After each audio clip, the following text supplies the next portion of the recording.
Well, it's discounted. It was super cheap. Like, whatever really, it was really cheap. It was like, are you sure? Like, that's it? We're like, this can't be real. And it was definitely an adventure. When you travel the world for a year, you see and experience so much, and we want to share our daily travels with you. Unfortunately, a hard drive failure means we have to tell the middle a little bit differently. So, welcome to Storytime with the Happy Hoppies in this edition of The Lost Episodes. Alright, today's the second day of exploring Bangkok, Thailand.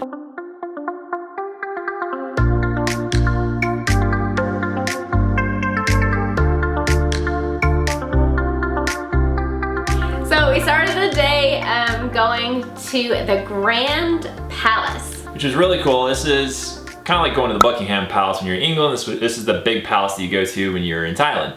It's really grand, hence the name, palace.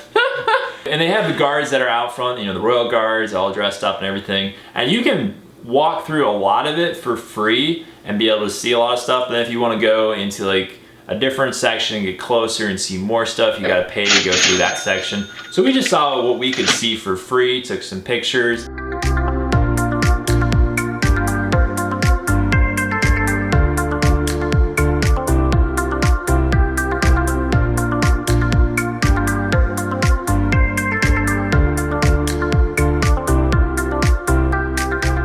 Walked back out, walked along the outside of the wall down to where the temple of the Emerald Buddha was. And again, that was another paid thing, so we just took a few pictures of the outside.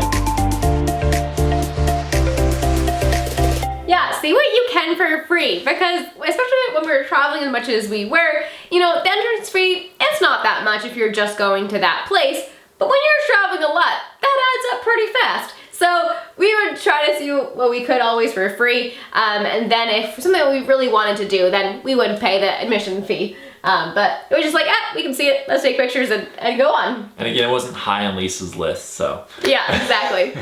And so then somebody was telling us that today there was like a government special Tuk Tuk, and so you just had to mention it to a driver and then you would get a discounted rate, and then they would take you to a designated route that they had and different stops. But they were some of the stops that we were already wanting to see, and so we're like, well, it's discounted. It was super cheap. Like, whatever really, it was really cheap. It was like, are you sure? Like, that's it? We're like, this can't be real, but yeah, it was. It was, and so we're like, all right, well, why not? It just takes a little extra time. So before jumping into one of the Tuk Tuks and doing the deal, I took a few pictures of all the Tuk Tuks that are lined up outside of the Grand Palace there. They were really cool, just very colorful. That's one of the things that we love about Thailand, is just all the colors, the vibrant, greens and pinks and blues and things like that. So colorful, a lot like India. It was just, true. It was awesome.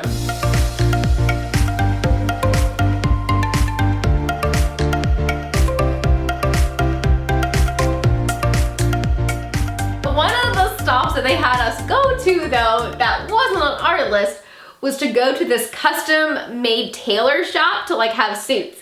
And I think that's maybe then why there was kind of like an agreement with some of these shops and the government and the tuk-tuk drivers that they would do it for that price. So anyways, we get to the shop, but we don't buy anything, so we probably didn't help out our tuk-tuk driver, but well. But we were supposed to stay there for at least like 10 minutes or 15 minutes, whatever it was. And I think we actually looked at our watch at one point and timed or looked at our phone to make sure that we met our commitment and then left as soon as it was up. And the deal, I think, was that the driver at least got gas. So he was getting free gas in addition to what, we were paying him. And then, any kickbacks and stuff. So anyway, I think he got paid from the government or something too as part of the promotion. So like the government was sponsoring this. Yeah. Anyways, Who knows? A lot of the stops along the tour were other temples, but kind of lesser known temples. So we're going to this temple, but what we actually found more interesting was right next to the temple there was this school, and the kids were having some kind of like field day, where they are doing lots of games and outdoor activities, and so we just got to look in the fence and just watch. And for us, that was cooler than the temple because we just like to see like kind of what everyday life is like. And then one of the next stops was this statue of a really tall golden Buddha, but it was all covered up with scaffolding, so they were working on renovating it, so you couldn't really see it, but you can tell it's there behind the scaffolding. Right. And then there was some like stuff set up for New Year's. I don't know if it was the New Year or Chinese New Year, but anyway, that was all set up, still in a couple spots. And then we went to a couple other temples, ended up at one that was really pretty and known for lots of white marble. That one was very touristy. Again, lots of other people stopping in there. That one we really did enjoy. And sometime in the day, we did just buy pineapple off of a cart to cool down, and it just looked so fresh, and it really was. It was good. I was so excited to get pineapple. And since she was putting up with looking at all these buildings, I had to make sure she was happy with some food. Exactly. So we saw some busy streets and got to take some pictures of that.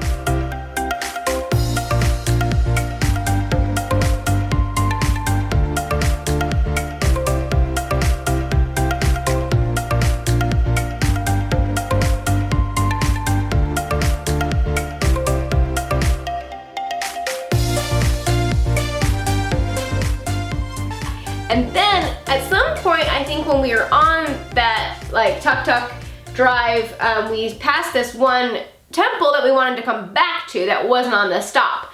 It was called Loha Prasat? Loha Prasat? I don't know. Something like that. Yeah, and that one was actually, it was really pretty. They had really nice like outdoor landscaping. The interesting thing was, it was kind of like in like a roundabout area. Was it completely covered? Or was it kind of just half roundabout? I don't know. I don't know, but it was like in a busy street.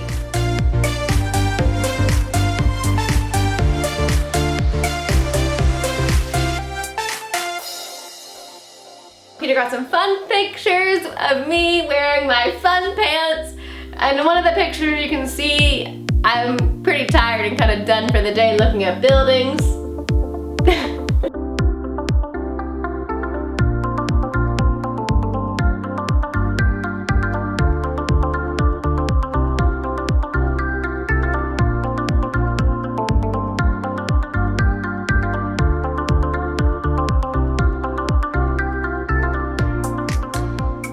And then we were trying to get an Uber ride to a night market, but it took like at least an hour from that location. I don't remember what the problem was. Yeah, I don't know what the deal was, but it took forever. The funny thing is, too, there were some guys that were washing their tuk-tuks like right behind the Wat there. Yeah. And we went and talked to them. We were like, hey, would you guys take us here? And they looked at where it was like, oh, that's a long way.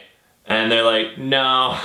Yeah, they weren't even like willing to like say a price. They're just like, no. And then they asked this one dude, he's like, hey, you should take him. You live kind of down there or whatever. You can just do this ride and be done for the day or whatever. Like they were trying to talk one guy into taking us. Right. And he still didn't want to do it either. So anyway, eventually we got a ride from somebody. Back to our hotel, got our stuff, and then we had to move since the hotel we were staying at was full for the next couple of nights. We had to move to a different hotel. So we got an Uber down to the next hotel. We might have had to do a combination of Uber and Metro because it was a little ways out for this one. And it was this place called the Happy Land Mansion. Which, hey, it sounds like a fun name, right? Yeah, and that one, so we had come from an $18 a night hotel and we went to the Happy Land Mansion, which was like $13, $14 a night.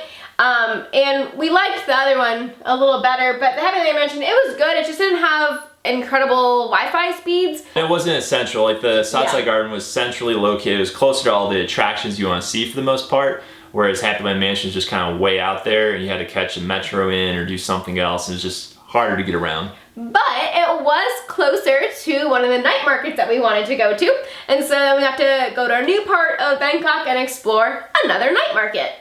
And that night market again was fun to explore. I remember there was a lot of different odds and ends of this night market. I forget what one it was called. I think it was the second of the train market. So like, you know, a couple nights ago we had gone to the market that was the big rot something train market. So I think this was the second one that they'd opened because that first one has become so popular they had opened another one in another location. I think that's what this one was. And it was known for like a lot of old like retro goods that were restored or for sale or hard to find items.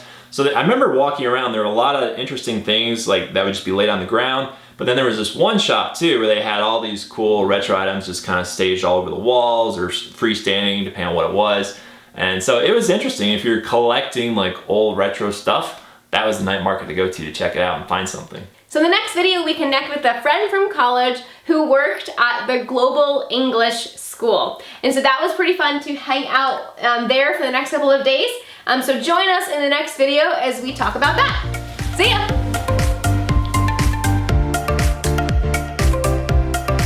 And then from there, we went to the Loha Palace, I think. Was that the same day? Loha. So then what, we wrap up, we finally get a ride back and we go to another street market. I don't know if we went to the hotel first and then we got and checked into our other hotel and then went to the night market, or went to the night market first. I think we went to the night market first. I think we probably actually went to... maybe. So anyway, I think we went to... I remember getting to the Happy Land Mansion really late. It was late, but I think we turned around and went back out. I could be wrong. Oh, I remember waiting for it. Yeah. Yep.